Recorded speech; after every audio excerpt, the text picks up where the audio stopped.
পবিত্র বাইবেল থেকে আদি পুস্তকের 2য় অধ্যায়টি পাঠ করছি। এইরূপে আকাশমণ্ডল ও পৃথিবী এবং তদুভয়স্থ সমস্ত বস্তুব্যূহ সমাপ্ত হইল।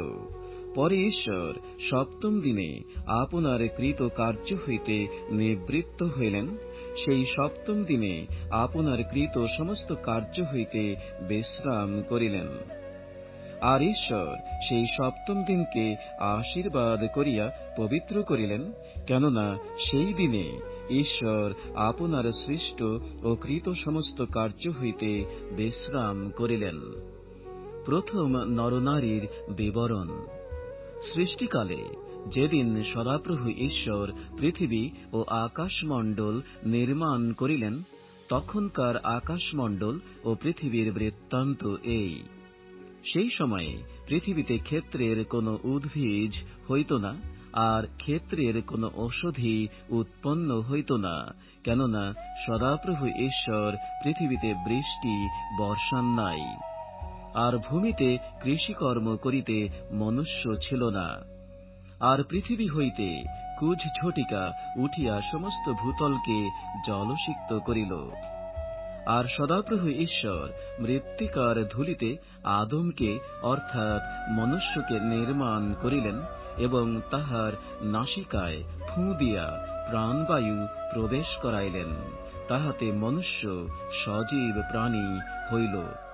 আর সদাপ্রভু ঈশ্বর পূর্ব দিকে এদনে এক উদ্যান প্রস্তুত করিলেন এবং সেই স্থানে আপনার নির্মিত ওই মনুষ্যকে রাখিলেন।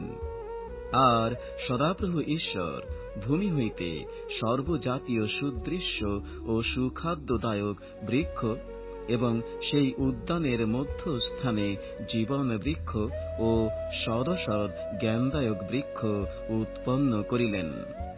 আর উদ্যানে জল সেচনার্থে এদন হইতে এক নদী নির্গত হইল।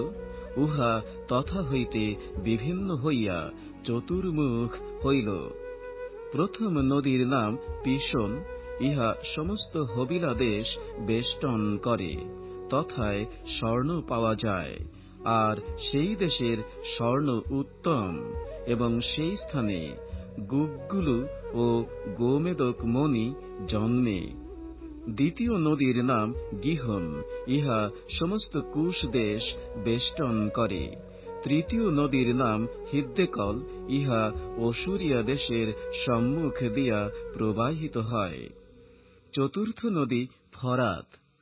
পরে সদাপ্রভু ঈশ্বর আদমকে লইয়া এদনস্থ উদ্যানের কৃষিকর্ম ও রক্ষার্থে তথায় রাখিলেন।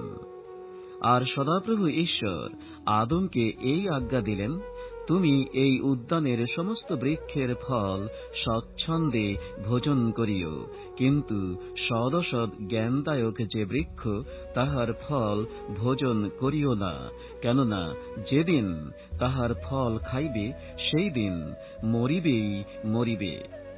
আর সদাপ্রভু ঈশ্বর কহিলেন, মনুষ্যের একাকী থাকা ভালো নয়, আমি তাহার জন্য তাহার অনুরূপ সহকারিণী নির্মাণ করি।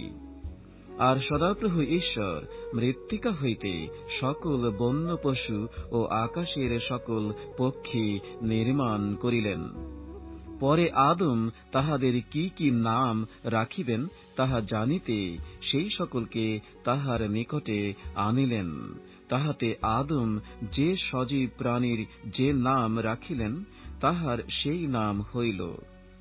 আদম যাবতীয় গ্রাম্য পশুর ও খেচর পক্ষীর ও যাবতীয় বন্য পশুর নাম রাখিলেন, কিন্তু মনুষ্যের জন্য তাহার অনুরূপ সহকারিণী পাওয়া গেল না।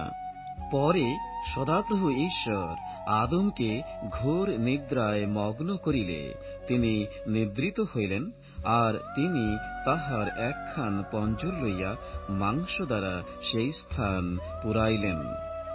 সদাপ্রভু ঈশ্বর আদম হইতে গৃহীত সেই পঞ্জরে এক স্ত্রী নির্মাণ করিলেন ও তাহাকে আদমের নিকটে আনিলেন। তখন আদম কহিলেন, এবার হইয়াছে, ইনি আমার অস্থির অস্থি ও মাংসের মাংস। ইহার নাম নারী হইবে, কেননা ইনি নর হইতে গৃহীত হইয়াছেন। এই কারণ মনুষ্য আপন পিতামাতাকে ত্যাগ করিয়া আপন স্ত্রীতে আসক্ত হইবে এবং তাহারা একাঙ্গ হইবে। ওই সময়ে আদম ও তাহার স্ত্রী উভয়ে উলঙ্গ থাকিতেন, আর তাহাদের লজ্জাবোধ ছিল না।